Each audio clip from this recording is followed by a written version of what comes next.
किसान भाइयों, हम खेती तो करते ही हैं, अलग अलग फसल लगाते हैं, उत्पादन प्राप्त करते हैं और अच्छा से अच्छा उत्पादन प्राप्त करते हैं। लेकिन इस खेती के साथ साथ अगर हम पशुपालन का रोजगार करें तो ज़्यादा मुनाफा कमा सकते हैं। अब बारीकी से कौन सा पशु पालें जिससे अच्छा दूध हमें मिले और उसको एक रोजगार के तहत, एक बेहतर संसाधन के तहत हम उसका निर्वहन करें तो शायद बेहतर कुछ पा सकते हैं। इसी से संदर्भित हम बातचीत करेंगे कि कैसे दुग्ध उत्पादन के बदौलत हम अच्छा एक रोजगार प्राप्त कर सकते हैं, कैसे उत्पादन कर सकते हैं, इस पर बातचीत करेंगे। किसान भाइयों, अभी हम हैं पटना पशुपालन महाविद्यालय के परिसर में और यहाँ हमारी बातचीत हो रही है डॉक्टर पंकज कुमार जी से। पंकज कुमार जी वैज्ञानिक हैं और प्रसार शिक्षा से जुड़े हुए हैं, सहायक प्राध्यापक के रूप में। हम सबसे पहले कृषि दर्शन कार्यक्रम में आपका स्वागत करते हैं। नमस्कार। और पंकज जी, आपसे ये जानना चाहें कि दुग्ध उत्पादन के कौन कौन से वो पहलू हैं जिन पर हमारे किसान बंधुओं को ध्यान दिया जाना। किसान भाई, दुग्ध उत्पादन अर्थात दुधारू पशुपालन एक व्यवसाय का रूप ले चुका है। विशेषकर अपने राज्य की बात अगर हम करें तो इसकी काफ़ी ज़्यादा पोटेंशियलिटी है। अगर आप व्यवसाय के लिए दुग्ध उत्पादन करना चाहते हैं तो आपको 2-3 पहलुओं पर मुख्य रूप से ध्यान देना होगा और वैज्ञानिक विधि से ध्यान देना आवश्यक है। पहली बात है नस्ल का चुनाव। दुधारू पशु के लिए आप जब भी रखें तो उन्नत नस्ल के और संकर नस्ल का पशु पालें।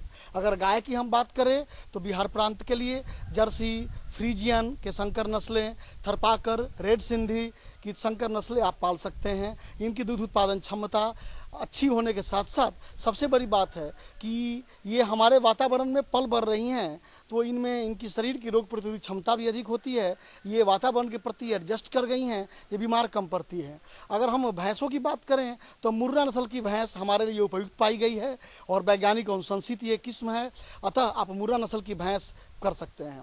कृत्रिम गर्भाधान अपने पशुओं का करावें ताकि आपके दरवाजे के जो पशु हैं उनका नस्ल सुधार हो सके। इससे आप कम लागत में, कम छोटे अगर किसान हैं, लघु सीमांत किसान हैं, तो भी आप कृत्रिम गर्भाधान करवा के अपने पशुओं के संकर प्रजनन प्रणाली द्वारा उनके नस्ल को सुधार करके दूध उत्पादन क्षमता में वृद्धि कर सकते हैं। ये तो ही नस्ल की बात। इसके बाद वैज्ञानिक खान पान और रहन सहन की बात होती है। प्रक्षेत्र प्रबंधन किसान भाई बहुत ही प्रमुख भूमिका अदा करता है आपके पशुओं की उत्पादकता को बरकरार रखने के लिए और बढ़ाने के लिए।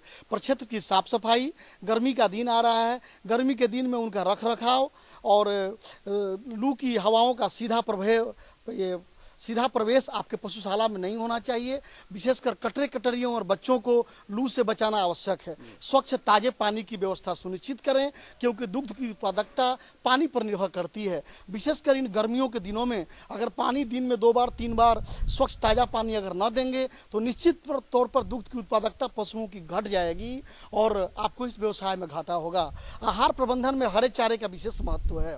दूध उत्पादन के लिए आजकल बरसीम का खेती आप कर सकते हैं, लगा हुआ आपके खेत में लगा आ रहा है। हरा चारा देने से दुग्ध पर इसका अनुकूल प्रभाव पाया गया है और इसके पशु के गर्भाशय के लिए का भी विकास करता है और उसके ब्यात के अंतर को भी कम करता है। अतः आहार में उनको कंसंट्रेट जो मिलता है प्रति 3 किलो दूध उत्पादन पर 1 किलो दाना सुनिश्चित करें ताकि उनका लैक्टेशन पीरियड लंबे समय तक बना रहे, अर्थात अधिक दिन तक दूध देते रहें।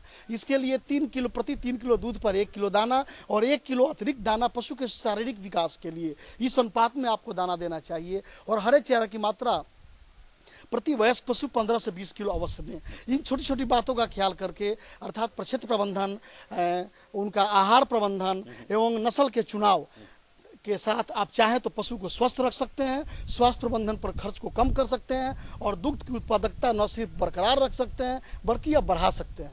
डॉक्टर साहब, कोई सामान्य किसान अगर इस व्यवसाय को करना चाहते हैं, जुड़ना चाहते हैं, पशुपालन करना चाहते हैं और उससे दुग्ध का लाभ लेना चाहते हैं तो कितने पशुओं से शुरू करें वो और कैसे करें, क्या तरीका हो सकता है, क्या इसके लिए कोई ट्रेनिंग भी कोई है, इससे संदर्भित बात बताएं हमें। 4 से 5 पशु संकर पशु रख कर आप अगर दूध का व्यवसाय शुरू करते हैं तो आप फायदे में रहेंगे क्योंकि आपको लागत खर्च उस पर कम हो जाएगा। औसत लागत खर्च, औसत ऐसा मान लें किसान भाई कि औसत अगर दूध उत्पादन आपके पशु का 12 से 15 लीटर है प्रति पशु और 5 पशु पाल कर अगर आप व्यवसाय ये शुरू कर रहे हैं तो प्रति माह और सालों भर का 365 दिन का अगर जोड़ कर हम देखें तो औसत प्रति माह आप 15 से 20 हज़ार रुपया आप कमा सकते हैं सालों भर आप उसका, तो एक अच्छी खासी आमदनी आपको हो जाती है इस तरह से। इसी अनुपात में अगर 10 पशु का अगर आप डेयरी फार्म खोलते हैं तो आपकी आमदनी प्रति माह 35 से 40 हजार रुपया औसतन होती है 12 महीने के लिए। इसमें होता क्या है कि 5 पशु का अगर फार्म आपका है तो उसमें 3 पशु आपका लैक्टेटिंग रहता है, 1 या 2 पशु ड्राई हो जाते हैं, 2 महीने, 2.5 महीने या 3 महीने के दूध देना बंद कर देते हैं। तो औसत दूध उत्पादन और औसत अगर आमदनी लेकर के हम देखें तो यही इसका अनुपात होता है। तो निश्चित तौर पर फायदा के लिए अगर आप शिक्षित बेरोजगार युवक हैं अथवा खेती के अलावे भी आप सब्सिडियरी अथवा सेकेंडरी ऑक्यूपेशन के रूप में अपनाना चाहते हैं तो अपने घर के बचे हुए समय में आप इसे कर सकते हैं। 5 पशु पाल करके अच्छी आमदनी अपने परिवार के लिए कमा सकते हैं। इसके अलावे आप हर 2 साल के बाद आप चाहें तो 60 से 70 हजार रुपये की बछिया बेच करके आप आमदनी प्राप्त कर सकते हैं। अर्थात इस 20 हजार के अलावे 2 साल के बाद 60 हजार से 70 हजार रुपये की आप मादा पशु को बेच करके भी आप आमदनी प्राप्त कर सकते हैं। ये तो दुग्ध उत्पाद की बात हुई, साथ ही इसके अलावा भी बहुत सारी चीजें हैं जिसके माध्यम से हमारे जो दुग्ध उत्पादक हैं वो लाभ कमा सकते हैं। तो वो कौन कौन सा जरिया हो सकता है जिसके बारे में आप बताएं। बिल्कुल किसान भाई, अगर आप इसको व्यवसाय के रूप में कर रहे हैं, अगर आपके पास 5 पशुओं का प्रक्षेत्र है अथवा 10 पशु का प्रक्षेत्र है तो आपकी हमेशा उम्मीद होनी चाहिए कि अधिक से अधिक आमदनी प्राप्त करें। और इसके लिए संसाधन संरक्षण तकनीक पर आपको ध्यान देना होगा। अधिक से अधिक आमदनी प्राप्त करने के लिए आप इसके गोबर का समुचित प्रबंधन करें। आप वर्मी कंपोस्ट बना करके आमदनी प्राप्त कर सकते हैं, अच्छा जरिया है। आप अपने खेत की उत्पादकता ही बढ़ा सकते हैं, बाजार में बेच करके अच्छी आमदनी प्राप्त कर सकते हैं। इसके अलावे अगर आप सीधे दूध को आप बाजार में बेचते हैं तो ये ना करें, अपना दूध और अगल बगल के और लोगों को मोटिवेट करके सबका दूध एकत्रित करें और दूध के छोटे मोटे उत्पाद प्राप्त कर सकते हैं, बना सकते हैं। जैसे खोआ, पनीर, पेड़ा, चीज, बटर बना सकते हैं या और भी चीज बना सकते हैं। तो इस तरह से आप उत्पाद बना करके ले सकते हैं। मक्खन निकाल कर मक्खन बेच दीजिए, घी निकाल लीजिए, दूधी जो बचती है उसमें आप कुछ कलरिंग और फ्लेवरिंग एजेंट मिला करके बहुत कम लागत में 2-3 लाख रुपए में इसकी मशीनें आती हैं और ये आप उत्पाद बना करके आप अपने दूध के कीमत से 4 गुना से 8 गुना अधिक पैसा प्राप्त कर सकते हैं। निश्चित तौर पर करने के लिए आपको जरूरत पड़ेगी संजय गांधी गव्य प्रौद्योगिकी संस्थान पटना अथवा बिहार पशु चिकित्सा महाविद्यालय पटना में आप संपर्क करें। इसके लिए आपके लिए प्रशिक्षण की व्यवस्था है और अन्य प्रकार की तकनीक सलाह देने की व्यवस्था है। आप उनके संपर्क में आकर वैज्ञानिकों से बात करके आप चाहें तो दूध के उत्पाद के बारे में, प्रसंस्करण के बारे में बिल्कुल ही कम पैसे में अपने दूध की कीमत से, दाम से 4 गुना से 5 गुना अधिक आमदनी प्राप्त कर सकते हैं। तो किसान भाइयों, खेती के साथ साथ दुग्ध उत्पादन करके एक नया रोजगार भी हम खड़ा कर सकते हैं। बस इच्छा शक्ति बनी रहे तो निश्चित रूप से हम इसमें कामयाब हो सकते हैं। आज के अंक में बस इतना ही। अगले अंक में फिर मिलेंगे किसी नए विशेषज्ञ के साथ। तब तक के लिए नमस्कार। क्या करूं? हाँ, मैं ऐसा ही करूंगा। हाँ, अच्छा, मैं जा रहा हूँ। अच्छा, जी जी जी, हाँ ठीक है। जी जी जी। किससे बात कर रहे थे इतना हंस कर? किसान कॉल सेंटर, विशेषज्ञ से खेती के बारे में सलाह ले रहा था। सुबह भी, रात को भी? किसान कॉल सेंटर सुबह 6 बजे से रात को 10 बजे तक खुलता है। रविवार को भी? हाँ भाई, साल के 365 दिन खुलता है। और इतना फोन का बिल कौन भरेगा? अरे, किसान कॉल सेंटर की सेवा मुफ्त है। पर तुम ये सब क्यों पूछ रही हो?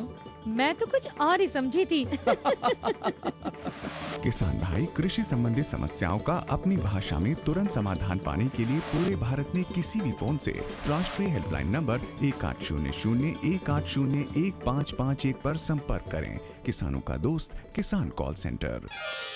खुशबू की फुहार में, स्वाद की बहार में, तरक्की की तानों में, खिलती मुस्कानों में, हरे भरे पौधों में, बड़े बड़े सौदों में, मधुर भिनभिनाहट में, खुशियों की आहट में। NHM बागवानी मिशन, हमारी चाहत, आपकी मुस्कुराहट।